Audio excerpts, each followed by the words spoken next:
I want to try to broaden the discussion even further. Thomas has done a wonderful job, I think, of showing us, and his book, which I had the opportunity to read before it's gone to press, I highly recommend that all of you do so, it's worth it. But he clearly shows that the narrow debate as to whether more debt or more growth or more jobs or more inflation or any narrow debate is to miss the wider context and the freedom of choice that we really have. And that's a very important message if we're thinking about further development of economics. I'd like to take that same argument still further and try to push the horizons of what we consider economics out to the boundaries of society itself. Many of the things I'm going to say, I think, are self-evident, but in contemplating solutions and to our social problems and to our economic problems, I think it's valuable to keep these things in mind, and especially when we're thinking about new theory. So I'm basically going to raise three questions. What are the factors that determine the limits to economic development? What determines the real value of money?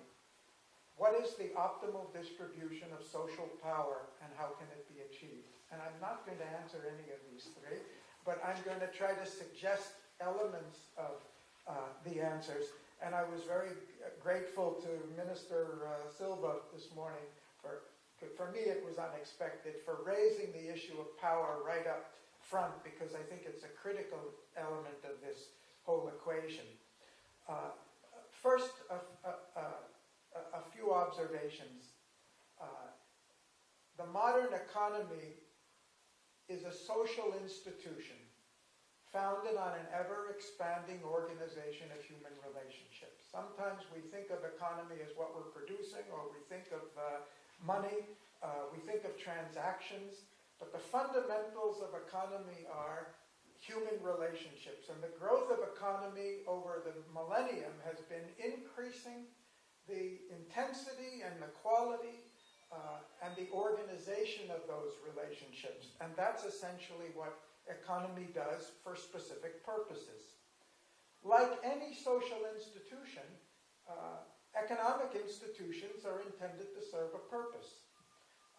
As the value of democracy is measured in terms of the political freedom it gives to people, to everybody in the society, I'm arguing that the value of any economic system has to be looked at not in terms of its total production or GDP or wealth generation, but how far it really meets basic needs for economic security, welfare, and well-being in a sustainable manner that provides for human dignity and maximum freedom.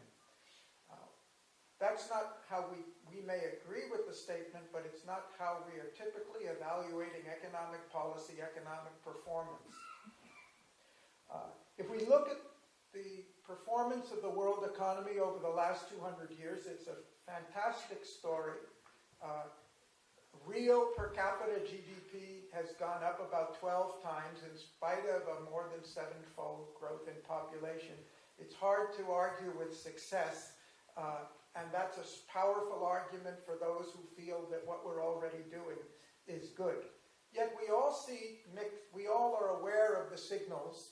Poverty persists in spite of this, and the number of poor people is enormous because of the population growth. Unemployment is rising. We have widening inequality, and other factors that we are discussing here and elsewhere. We can interpret these as things that require a minor incremental changes in the existing system, or we can look at this in an evolutionary sense and say that the factors that have enabled us to grow and achieve this much are not, or the concepts that have enabled us to grow and achieve this much are not adequate to reach the optimal goals of society in future. We don't have to say that we can acknowledge the great achievements without saying that we have to be limited by the present course of action. And we're faced with a paradox today. We have on one side an abundance of unmet human needs measured in terms of poverty or unemployment or education and healthcare, however you want to do it. At the other side, we have a vast, underutilized resources that are not being used. Money, about 250 trillion that's circling the globe. We have excess production capacity. We have life-saving technologies that are not reaching people for human welfare. We have high unemployment, and so forth. So in a common sense way, this system, however successful it's been, cannot be considered optimal. And the question, and the only justification for new theory is there some way, or do we have greater degrees of freedom to improve upon it? And very briefly, I just want to talk about three institutions. The first, the market, because Thomas has done such a good job of raising issues, I'm just going to touch on a few points about the market.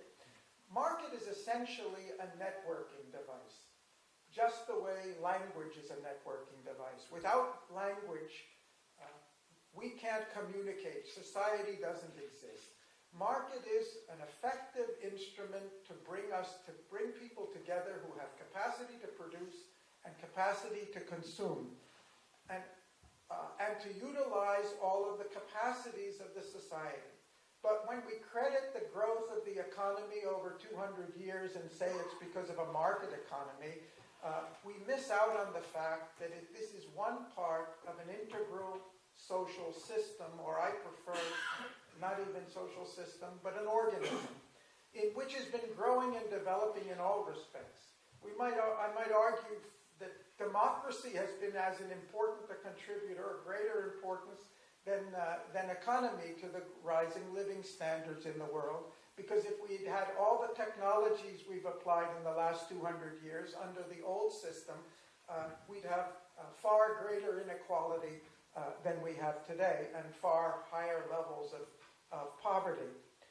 But fundamentally, apart from the system, society is a vast reservoir of resources. Not just physical resources, human energy, human capacity, human knowledge, human skill.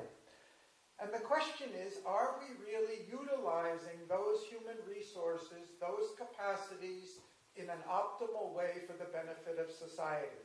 Last year, I addressed the Ukrainian business community at International Economic Summit. And in places like that, it's very obvious to us that the social institutions, the human resources, we are not producing optimal results. I think we can say the same thing in every country today, and the most prosperous. So it's not a question of something is bad, it's a question is what thought, what conception can help us utilize more of our human potential to get a more optimal result in terms of welfare and well-being for everyone. And the market, as Thomas has shown, there's a lot of scope for redefining what the market is or how it works, what it produces, and I would argue that it could produce much more than it does now, as well as distribute that much better.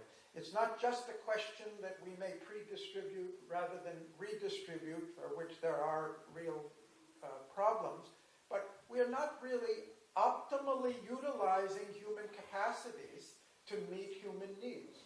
For example, in the field of education or in the field of healthcare. It's not just a question of distribution. We're not utilizing the social potential fully. And I would argue we can never utilize it fully because it is a self-multiplying mechanism that the more we tap it, the more it's growing in potential. So what's missing now, instead of a fighting between more public debt or more human welfare or more growth, if we go back to the social basis, we'll find there are vast underutilized potentials that are not being tapped.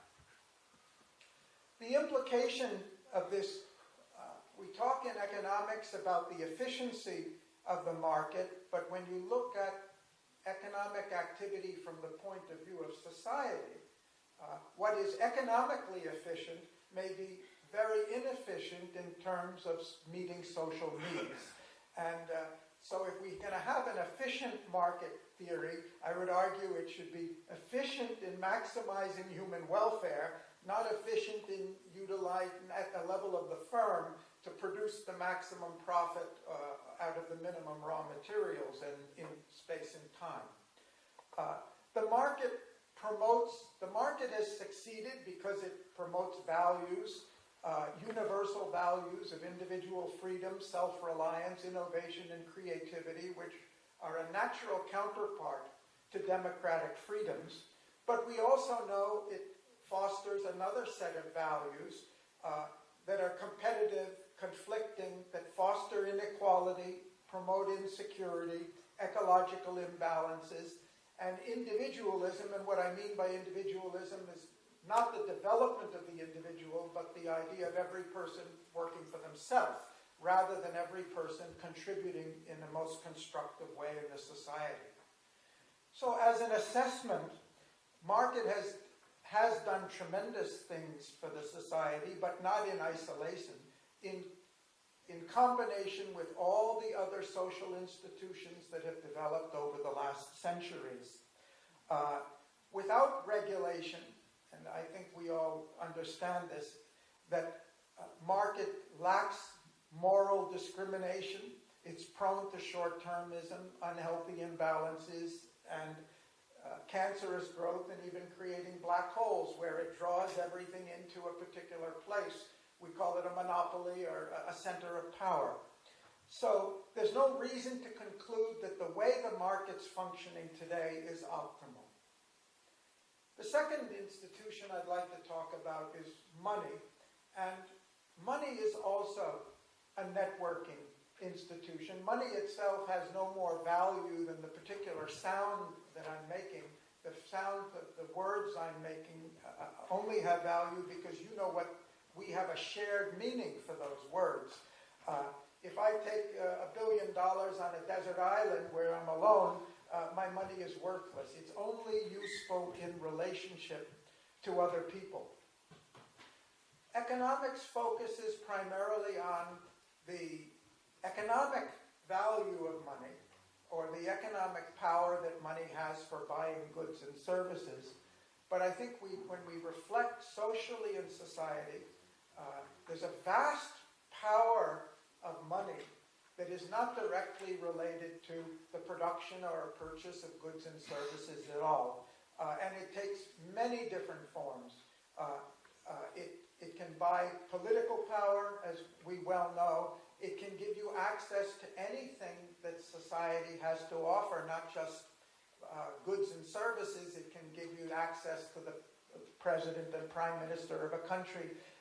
It can give you access to the public and popularity or notoriety and so forth.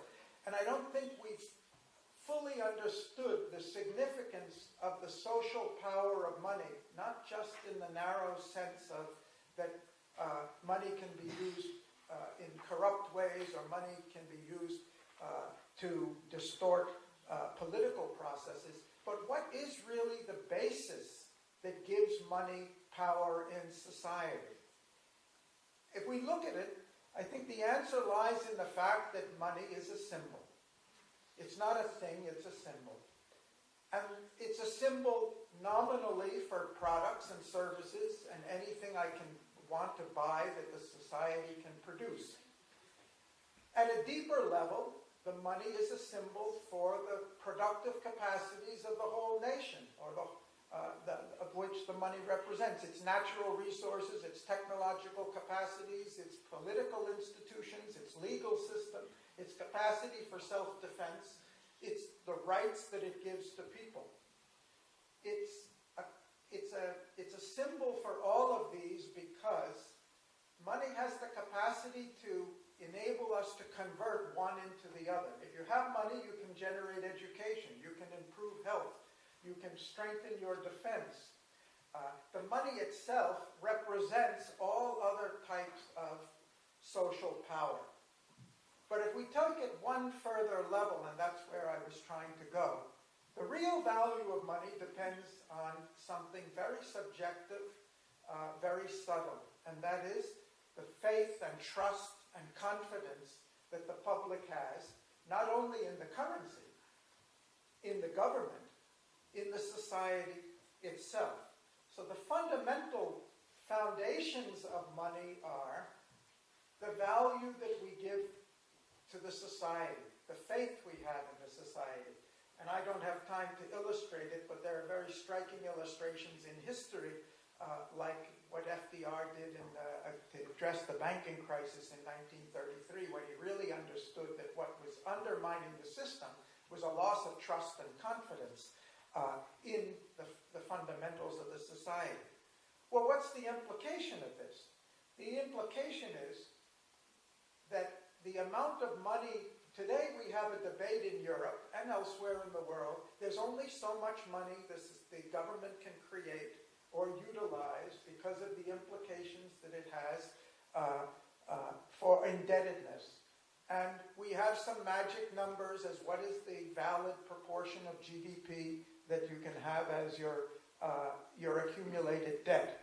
But if we really look at a deeper level as to what money represents in the society, I think we see this as a very arbitrary notion, at least one worth serious discussion and debate. The third and final issue I'd like to take up is the issue of social power. And the minister brought it up so well, and a number of the other speakers did, that to my great pleasant surprise, that I think that it's already been introduced. But I'd like to use the term social power in a little different sense, because when we use the term, there's a kind of a connotation that power refers to who uses power for their own purposes. But let's look at power in a more generic way. The power in society is the power we have to accomplish results. Any results in the society. Today, modern society has a capacity for a power for communication, a power for transport, a power for education, a power for entertainment, a power for scientific research and innovation. All of these are powers of the society that we utilize to accomplish results which hopefully are intended for the welfare of the society. The real question is, are we fully utilizing the powers that society has, and what are the factors that limit our capacity to utilize those powers?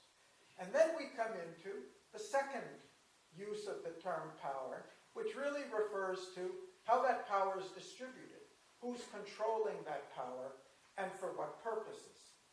So the forms of social power are many, whether it's to defend ourselves, or governance, or rule of law, or R&D, or education, whatever it means. And all of these forms are also interconvertible. Money is only one of the instruments. If you have education, you can do the research, you can generate better governance, and so forth. But the distinction between the social potential for accomplishing results and the actual result accomplished depends on how that power is distributed. And I'd make a statement. Let's look at democracy. Today, the individual in a functioning democracy has more power for fulfilling his needs than probably even the monarch had 200 years ago, when all the power was centralized.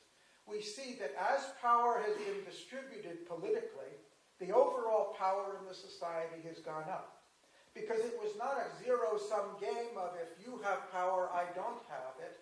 We found practically in society that the more widely we distribute power, the more power is created in the society. The more human creativity, the more human initiative is developed. And there's the principle behind the market economy too. The more freedom we give to people, the more creative and productive they become, and therefore, at least within certain limits, the greater the economic results are there. So I'm raising a question. What is the optimal formula for the distribution of social power, of which money is one form? If we look at the experience of history, I would say the optimal distribution is a distribution that distributes the maximum power to each individual. Of course, that's not the maximum power for every individual to dominate over every other individual. That would be the maximum degrees of freedom, like Amartya Sen talks about, for each individual to promote their own welfare. And I think it's very clear that the present system, which is not optimal in many other respects, is certainly not optimal in the distribution of social power. And there are many barriers to that. A number of them have been mentioned before. I'm not intending to go through them. Some of them, as Thomas was indicating, are built into the laws and precedents of how we do things. Things we take for granted when we talk about an economy, how a market system works. We don't think about how much power in the past has gone into framing patent laws or property rights. If I own a piece of land, I own all the resources under that, at least in the US, not everywhere, down to the center of the earth. But I can't claim the space up to the moon, because by some convention we've decided that the space above my property I don't have ownership of. Airplanes can fly over it, satellites can go over it, but somehow I have a claim to everything that's beneath the surface of the property. These are arbitrary rules which need not be the way they are. So, So my point in raising, and I know I've raised a lot in a few minutes, and maybe not as clearly as I should, but social theory and economic theory, if we ignore the power equation, I think we cannot be seriously talking about valid theory, whether it's in economics or in any other sphere. Economics is all about how power is generated and how power is distributed. And all I'm arguing for is not a particular configuration. I'm arguing that we need to make that explicit, because we have power over things only when we're conscious of them. And as the moment we press it below the surface and say, this is an externality, I think we are denying ourselves the degree of freedom to make the system better. So in conclusion, this is Thomas's point. The laws of economy are human-made. We're not dealing with natural laws. This is not Newtonian economics. And therefore, no matter how good this system is, I don't think any of us can argue it's optimal. We can do better, and it's not just a trade-off between this or that. We can produce more for everybody, of everything, and more welfare, at least, for everybody, if we are willing to look at it at social foundations. The economic performance of an economy depends on every other aspect and dimension of the society: government, law, education, and every other dimension. And therefore, we're arguing that any real new economic theory has to broaden the discussion and look at the contributions of every other science, social science, to where economy fits in to the overall integrated whole that we call a social organism. As I've said, no society effectively, fully harnesses and utilizes the social potential. If they do, then we ought to quit where we're here. But I think we're just in the beginning. And the distribution of social power is one, not the only, but one critical ingredient of that. And we're looking to work and looking to partner. We already have 50 people involved and about 19 organizations. We're looking to partner with anyone who has a contribution to make on any of these dimensions that will help us understand how to build a more optimal social system in future. Thank you.